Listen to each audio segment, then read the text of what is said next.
Hello everyone, स्वागत है आप सबका आईसीटी चैनल पे।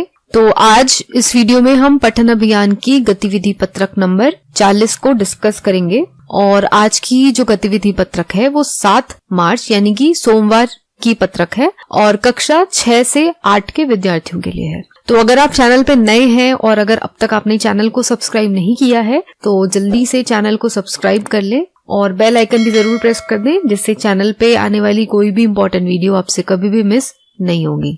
तो सभी अपना नाम यहाँ पे पहले लिखेंगे और अपने शिक्षक या शिक्षिका का नाम यहाँ पे लिखेंगे। तो आज हम पढ़ेंगे रंगीन मछली और मछुआरा, सिक्किम की लोक कथा। भारत में विविधता में एकता का उत्सव मनाने और उसे सुदृढ़ बनाने के लिए देश में एक भारत श्रेष्ठ भारत अभियान चलाया जा रहा है। इस कार्यक्रम के तहत राष्ट्रीय राजधानी दिल्ली को सिक्किम से जोड़ा गया है। तो बच्चों, आज हम इसी राज्य की एक लोक कथा को पढ़ते हैं। तो ये जो लोक कथा है वो सिक्किम राज्य की है। तो तेंजिंग छोटा ही था जब उसके पिता घर छोड़कर निकल गए।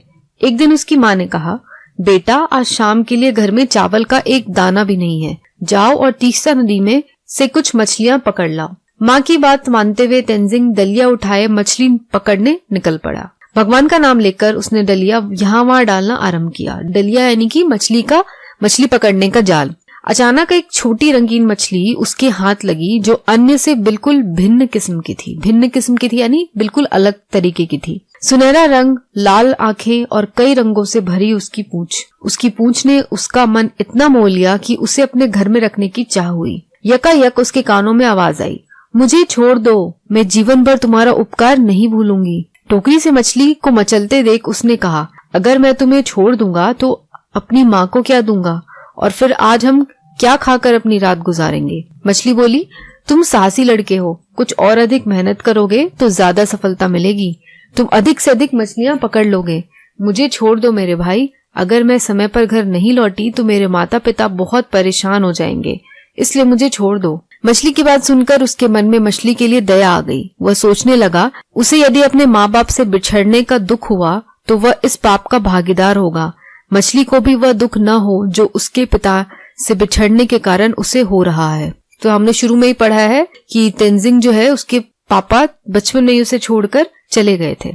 यह बात मन में आते ही वह नदी की ओर लौटा और उससे उस सुनहरी रंगीन मछली को नदी में छोड़ दिया। तेंजिंग टोकरी में अन्य प्रकार की मछलियों को लेकर घर लौटा। रात में माँ का परोसा खाना भी उसे अच्छा नहीं लगा। सपने में भी तेंजिंग ने उसी सुनहरी मछली को देखा। सुबह होते ही तेंजिंग डलिया और टोकरी लेकर नदी की ओर निकल पड़ा। नदी में पहुंचने पर उसने डलिया पानी में डाली। उतने में उसे लगा एक सुनहरी मछली पानी में उछलती हुई उसकी ओर आ रही है। उसे एक आवाज सुनाई पड़ी, क्यों भाई, तुम्हें शायद पता नहीं मैं इस नदी की राजा की बेटी हूँ। जब मैं अपने माता पिता से तुम्हारी कृपा से जीवन दाल मिलने की बात कही तो वह बहुत खुश हुए और उन्होंने तुम्हारे लिए एक उपहार भेजा था। तेंजिंग ने उपहार की पोटली लेकर धन्यवाद दिया। घर पहुंचते ही माँ को मछली के दिए उपहार की पोटली देकर सारी बात बताई। माँ ने बेटे की बात सुनकर पोटली खोली तो देखा उसमें मोती की सुंदर माला और सुंदर सुंदर सीपियों का हार थे। उपहार को देखकर माँ का मन बहुत प्रसन्न हुआ। माँ कहने लगी, कितने सुंदर हैं ये सब। मछली को हमारा धन्यवाद कहना, लेकिन इतना ध्यान रखना हम मेहनतकश लोग हैं, हमें मेहनत का ही खाना चाहिए, दूसरों की संपत्ति का लालच नहीं करना चाहिए। उसने माँ की बातों का गांठ बांध लिया। दूसरे दिन तेंजिंग बहुत बन ठनकर नदी के किनारे आया, जहाँ मछली राजकुमारी अपने माता पिता से उसे मिलवाने के लिए उसका इंतजार कर रही थी। राजकुमारी ने तेंजिंग को कछुए के ऊपर सवार होने को कहा और दोनों जल यात्रा कर मत्स्य लोक पहुंचे। राजा ने अपनी बेटी को जीवन दान के लिए तेंजिंग का आभार व्यक्त किया। तुम्हारे स्वभाव और एहसान से हम बहुत प्रसन्न हैं, इसलिए बोलो तुम हमसे क्या चाहते हो। वहां की सुंदरता देखकर तेंजिंग बहुत मोहित हो गया, इसलिए उसने कहा, मैं ऐसे ही बहुत खुश हूँ। मुझे अपना और अपनी माँ का पेट पालने के लिए मछली पकड़ने आपके इलाके में आना पड़ता है। आप मुझे अपने यहाँ मछली पकड़ने की अनुमति दें तो बड़ी कृपा होगी। तेंजिंग के सरल और संतोषी स्वभाव को देखकर राजा बहुत खुश हुआ। तुम्हें हमारे इलाके में आकर मछली पकड़ने की इजाजत देता हूँ, पर तुम हमारे यहाँ आए हो तो खाली हाथ नहीं जा सकते। यह लो हमारी ओर से उपहार। उपहार से मिले हीरे मोती लेकर तेंजिंग ने अपने घर लौटने की अनुमति मांगी। दिन भर काम के बोझ से थका हुआ भी एक बार वह राजकुमारी से मिलने अवश्य जाता। यानी अब रोज वो राजकुमारी मछली से मिलने जाता था, चाहे वो कितना भी थका हुआ हो। एक दिन राजकुमारी ने कहा, मेरी माँ कहती है मेरा ब्याह होने वाला है, इसलिए अब हमारा मिलना संभव नहीं होगा, पर मैं तुम्हारा एहसान कभी नहीं भूलूंगी। तेंजिंग इस बात को जानकर बहुत उदास हो गया। उसकी आंखों में आंसू उमड़ने लगे। वह भी जानता था कि वह उस नरी मछली को कभी नहीं भूल पाएगा, पर अब मिलना मुश्किल होगा। यह जानकर वह बहुत दुखी हुआ और उदास होकर घर लौट गया। उस दिन से तेंजिंग ने शपथ ली, मैं किसी भी प्राणी को बेवजह कष्ट नहीं दूंगा।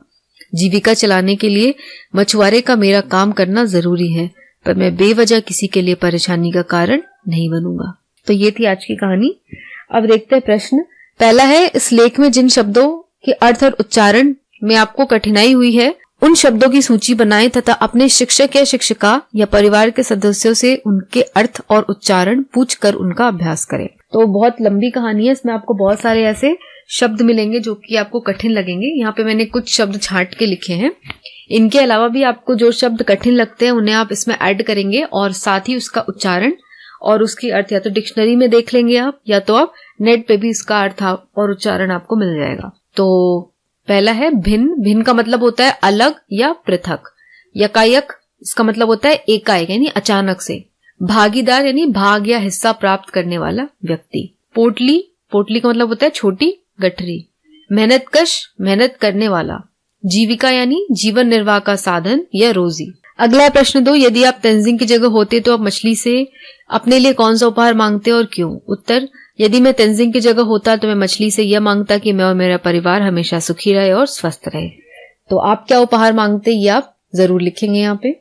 तीसरा है, आप अपनी कक्षा के किसी एक साथी के साथ मिलकर किसी एक लोक कथा की जानकारी एकत्र करें तथा उस पर अपनी कक्षा में प्रस्तुति दें। तो ये कार्य आपको कक्षा में करना है। तो आप अपने हिसाब से अपने किसी फ्रेंड की सहायता लेकर के किसी एक लोक कथा की जानकारी एकत्रित करेंगे और उसे कक्षा में प्रस्तुत करेंगे। तो इसी के साथ हमारी आज की वर्कशीट यहाँ पे समाप्त होती है। तो अगर अब तक आपने चैनल को सब्सक्राइब नहीं किया है तो आप आईसीटी चैनल के नीचे जाके चैनल को सब्सक्राइब कर लें और सब्सक्राइब करने के साथ बेल आइकन दबाएं और ऑल सेलेक्ट करें। ऑल सेलेक्ट करने से आपको जब भी चैनल पे वीडियोस अपलोड होंगी आपको उसका इंस्टेंट नोटिफिकेशन मिल जाएगा और आपको वीडियो सर्च नहीं करनी पड़ेगी। और इसके साथ ही आप हमसे टेलीग्राम चैनल पे भी जुड़ सकते हैं। आईसीटी चैनल पे, टेलीग्राम चैनल पे भी वर्कशीट्स रेगुलर अपलोड होती रहती है। वहां पे जाके आप वर्कशीट को डायरेक्ट लिंक से ओपन कर सकते हैं और साथ ही साथ आपको आंसर्स के पीडीएफ भी वहां से मिल जाएंगे। तो आज के लिए बस इतना ही। अगर आपको आज की ये वीडियो पसंद आई हो तो लाइक बटन को जरूर दबाएं और इस वीडियो को आप अपने सारे फ्रेंड्स के साथ भी जरूर शेयर करें। मैं मिलूंगी आपको अगली वर्कशीट के साथ। तब तक के लिए take care, stay safe and have a nice day.